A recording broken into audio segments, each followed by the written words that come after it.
po, kung gagawa ka po ng pelikula ng Katniss, aside from Hello Love Again, ano po yung other concept na naisip mo pwede sa Alden and Catherine?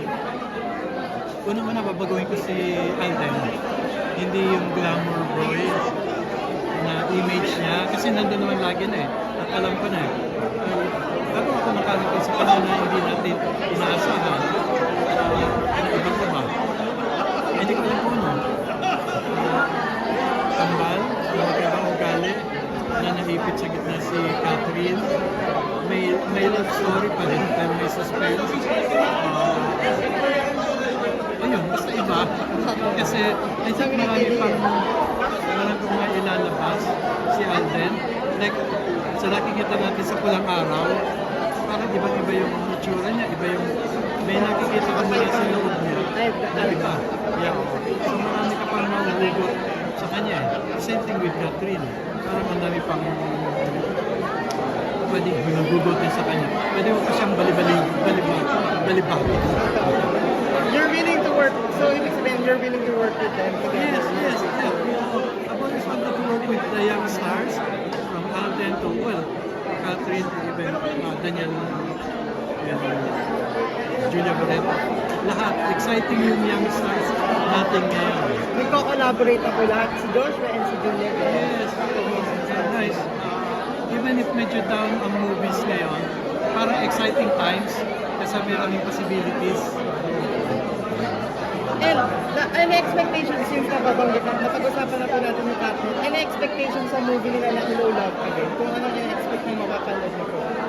As a writer and also a actor. Well, ako as a viewer siguro kasi napanood ko yung una na nagustuhan ko. So bilang viewer na naghihintay ako ng the same and yet iba. Ayaw ko naman totally iba na tumalon. But at the same time, even if may continuity, sana mayroong konting balik. Hindi ko alam kung ano. Pero wala ko alam. Pero nag-expect po ba kayo ng mas more intimate scene with Catherine? Yes, I think she will do it. I think nasa hinog niya naman yung panahon at yung career niya para gumawa ng ganun. I think she'll do it. I don't know, but I think she will. And ito na lang po, since Catherine na rin, and napag-usapan na po natin, napapabalita po kasi na si Alden na po, nagkakamabutihan na with Catherine. So, any reaction lang po sa gano'n nila ang dalawa? Hindi ko alam. Siyempre kung saan masaya sila, good. Pero wala akong alam. Hindi ako Pero nakakasama ko po ba sa set ng Pulang Araw? nakikita kami, yung press con, nakikita kami ni Alden. Hindi naman kami yung kwentuhan level. Ano po napapansin niyo po ba kay Alden? Going po ba siya sa work?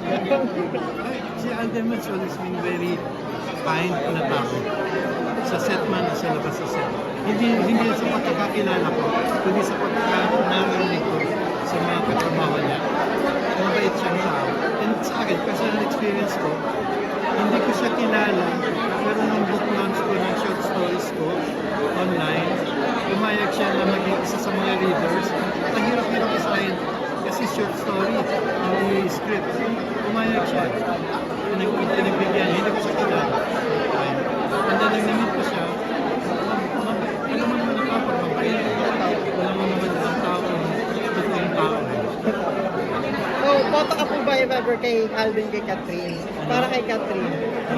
Boto ka ba sa... Hindi ka naman tanong ako.